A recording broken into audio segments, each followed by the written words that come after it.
Experience. तो आज मैं आपके लिए लेके आई हूँ ग्रीस का वीज़ा। ग्रीस का वीज़ा भी शेंगन के अंडर ही आता है।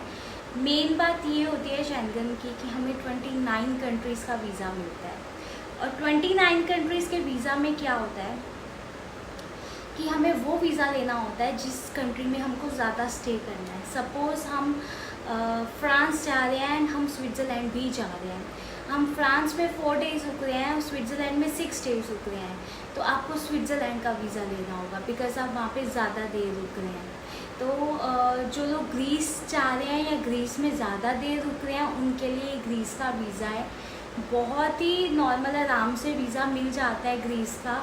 ग्रीस का वीज़ा मिलना इजी इसलिए भी होता है because they are seeking tourism. और या उसके बाद आपको क्या उसमें क्या आपको ज़रूरी डॉक्यूमेंट्स चाहिए, आपका कवर लेटर, डमी टिकट्स, ये सब कमेंट्स में कभी भी पूछिए या मुझे इंस्टाग्राम पे मैसेज कीजिए, आपको विद इन आवर्स रिप्लाई मिल जाएगा। मैं आपको आइटनरी में, कवर लेटर में, हर चीज़ में हेल्प करने वाली हूँ फ्री ऑफ कॉस्ट। वीज़ा आपको अप्लाई करने में कोई दिक्कत आ रही है उसमें भी मैं आपकी मदद करने वाली हूँ। तो अभी मैं आपको बताने वाली हूँ बिना लैपटॉप के, बिना कंप्यूटर के, फ़ोन पे आप ग्रीस का वीज़ा कैसे अप्लाई कर सकते हैं। सारी डिटेल्स अभी आपको स्क्रीन पे दिखने वाली है। आप मेन पेज पे आ चुके हैं। यहाँ पर purpose of travel and required documents ये सब आपको दिख जाएगा।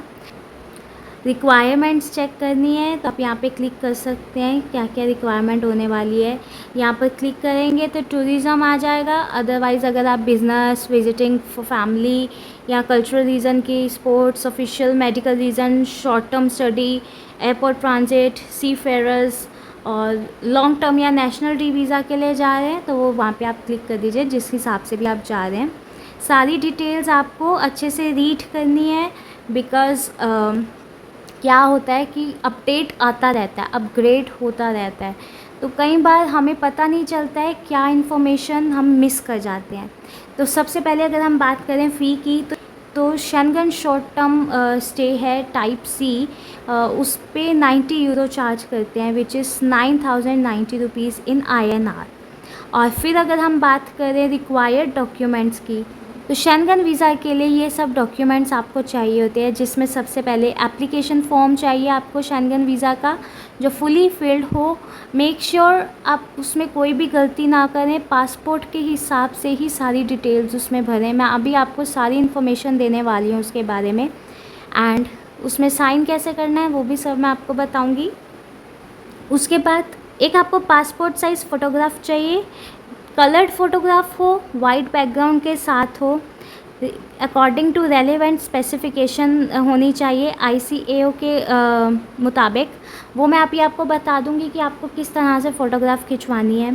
फिर आपको चाहिए पासपोर्ट जिसकी वैलिडिटी कम से कम 3 महीने की होनी चाहिए एंड उसमें 2 खाली पेजेस होने चाहिए वीज़ा के लिए।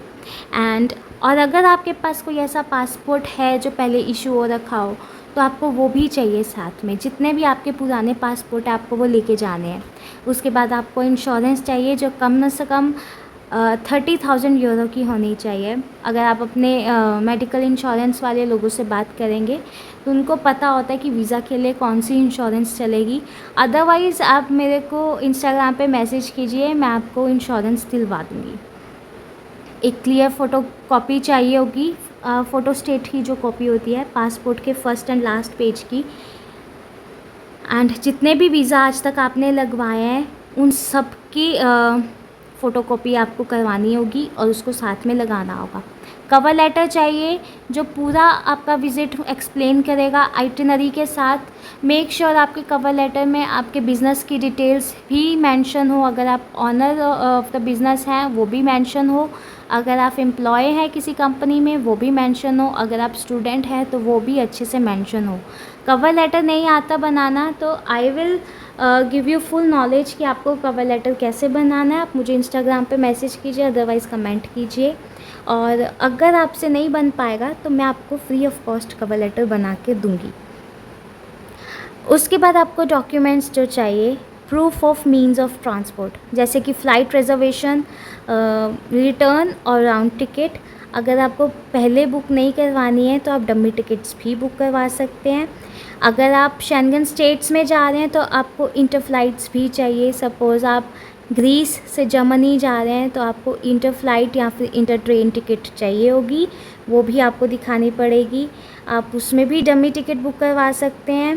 प्रूफ ऑफ लॉजिंग चाहिए होगा, होटल रिजर्वेशन, एयरबीएनबी जो भी आप बुक करवा रहे हैं, जिस जिस कंट्री में आप जाएंगे वो सारी कंट्री का आपको चाहिए होगा। स्पॉन्सरशिप है तो स्पॉन्सरशिप लेटर चाहिए होगी, कहाँ पे आप रुक रहे हैं वहाँ का एड्रेस चाहिए होगा, सारी प्रूफ उनको देने होंगे। Proof of financial means, original private bank statement चाहिए जहाँ पे 3 मंथ्स की स्टेटमेंट आपको लगेगी। आप बैंक वाले को सीधा जाकर बोलना कि आपको सेल्फ अटेस्टेड हर पेज पे एक स्टैम्प और साइन होना ज़रूरी है। मेक श्योर सिंगल पेज पर ही लिखा हो, आगे पीछे करके नहीं लिखा हो, एक पेज पे एक बार ही प्रिंट होना चाहिए। ज़्यादा स्टेपलर्स आपको उस पर नहीं यूज़ करने हैं। Indian income tax return acknowledgement for the last 2 assessment years self attested चाहिए। उसके साथ अगर आप ऑनर हैं तो आपको आपके बिज़नेस का रजिस्ट्रेशन सर्टिफिकेट चाहिए होगा, आपकी करंट अकाउंट की डिटेल्स चाहिए होगी। और अगर आप किसी कंपनी के एम्प्लॉय हैं तो आपको पे स्लिप्स चाहिए होगी। Even if you are government employ, उसके लिए भी आपको पे स्लिप चाहिए होगी 3 मंथ्स की। एम्प्लॉयमेंट कॉन्ट्रैक्ट चाहिए होगा, बैंक स्टेटमेंट चाहिए होगी जहाँ पे आपकी सैलरी आपको मिलती है। और एम्प्लॉयर्स से आपको जो आपके एम्प्लॉयर होंगे उनसे आपको अप्रूवल फॉर हॉलीडे चाहिए, एनओसी सर्टिफिकेट, लीव सर्टिफिकेट। और अगर आप स्पॉन्सर्ड हैं तो उसमें प्रूफ ऑफ स्पॉन्सरशिप चाहिए, रिलेशनशिप प्रूफ चाहिए कि वो कौन है आपके, कौन स्पॉन्सर कर रहा है आपको, उनका सब प्रूफ उसमें लगेगा। देन अगर आप अपने स्पाउस के साथ विज़िट कर रहे हैं तो आपके पास एक ओरिजिनल मैरिज सर्टिफिकेट होना ज़रूरी है। अगर आपके पासपोर्ट पे आपके स्पाउस का नाम नहीं लिखा तो वो मैरिज सर्टिफिकेट आपको रिक्वायर्ड होगा ओरिजिनल, जो कि ऑथोराइज्ड हो MEA से। MEA is a ministry of external affairs. लेकिन अगर आपके पासपोर्ट पे आपके स्पाउस का नाम रिटन है तो उसकी आपको ज़रूरत नहीं होती। Now if the applicant is minor, तो उस केस में एक पेरेंट अगर लेके जा रहा है बच्चे को तो रिटन कंसेंट चाहिए होता है दूसरे पेरेंट का। और दोनों पेरेंट्स जा रहे हैं तो उसमें कोई ऐसा कंसेंट नहीं होता। अगर माइनर अकेला जा रहा है विदाउट पेरेंट्स तो उसमें दोनों पेरेंट्स का कंसेंट लगता है। And copies of school ID cards, school से भी NOC चाहिए होता है। लीव एप्लीकेशन भी चाहिए होती है। बाय चांस आपके किसी डॉक्यूमेंट में कुछ करेक्शन होने वाली है तो मेक श्योर उसका एफिडेविट आप साथ में ज़रूर लगाएं। अब इन 3 लाइंस पर क्लिक करके मेन्यू पे जाएंगे।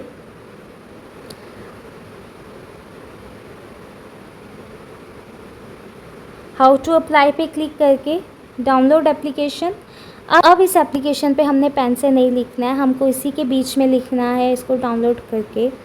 तो अपना पासपोर्ट सामने रख लीजिए। मैं आपको बताने वाली हूँ कि मैं कैसे कैसे इसमें आपको सब कुछ फिल करना है। बहुत इजी है, कुछ भी मुश्किल नहीं है। सरनेम की जगह पे सरनेम आएगा पासपोर्ट के हिसाब से। Second number is surname at birth. अगर ये बेसिकली मैरिड वुमन के लिए होता है कि शादी से पहले कुछ और सरनेम था, शादी के बाद कुछ और था, तो जो शादी से पहले था वो आपको यहाँ पे राइट करना है। अगर सेम है तो सेम लिख दीजिए, अगर है ही नहीं तो जो भी होगा, अदरवाइज़ NA लिख दीजिए, नॉट एप्लीकेबल। फिर उसके बाद गिवन नेम लिखना है according to your passport. Date of birth जैसा यहाँ पे लिखी हुई है सेम कंटेंट में यहाँ पे लिखनी है according to passport. Place of birth, country of birth, current nationality at birth, other nationalities, everything will be written according to your passport.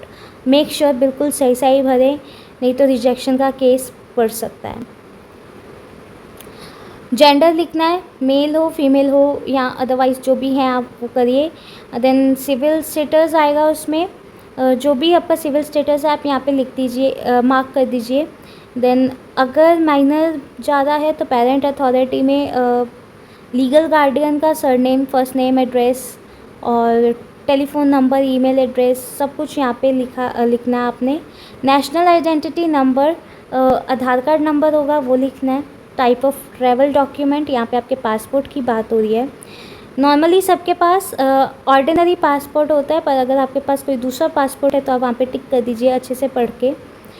उसके बाद नंबर ऑफ़ ट्रैवल डॉक्यूमेंट में आपका पासपोर्ट नंबर आएगा। Date of issue valid until और issued by, सब कुछ according to passport आपको यहाँ पे लिखना है। पर्सनल डाटा 17th नंबर आप ध्यान से देखिए। यहाँ पर अगर कोई आपको स्पॉन्सर कर रहा है, कोई यूरोप में आपका कोई रहता है वो आपको स्पॉन्सर कर रहा है तो उसकी डिटेल आएगी, अदरवाइज़ इसको खाली छोड़ दीजिए। 18th नंबर पे फैमिली रिलेशनशिप, जो आपको स्पॉन्सर कर रहा है उसका रिलेशनशिप आपको लिखना है कि कौन है जो स्पॉन्सर कर रहा है। अगर कोई भी नहीं कर रहा तो इसको भी खाली छोड़ दीजिए। 19th नंबर पे आप अपना रेजिडेंट एड्रेस लिखेंगे, home address with email number and telephone number. 20th number पे आप लिखेंगे कि करंट नेशनैलिटी के अलावा अगर आपका कोई और नेशनैलिटी है या कोई और जगह पे आप रहते हैं तो वहाँ का, अगर नहीं तो इसको खाली छोड़ दीजिए। Current occupation, owner of the business है, एम्प्लॉय है, सब यहाँ पे आएगा। 22 नंबर, अगर आप स्टूडेंट हैं या एम्प्लॉय हैं तो यहाँ पे एम्प्लॉयर की डिटेल आएगी या फिर स्कूल की डिटेल आएगी। Purpose of journey tourism, additional information on purpose of stay, यहाँ पर भी टूरिज़म आएगा। Now member state of main destination, मैं आपको बोलूँगी यहाँ पर ग्रीस लिखिए बिकॉज आप ग्रीस से अप्लाई कर रहे हैं। Member state of first entity, यहाँ पर भी ग्रीस लिखिए। Number of entries requested, single entry. Intended date of arrival and departure, ये सब आपको यहाँ पे लिखना पड़ेगा।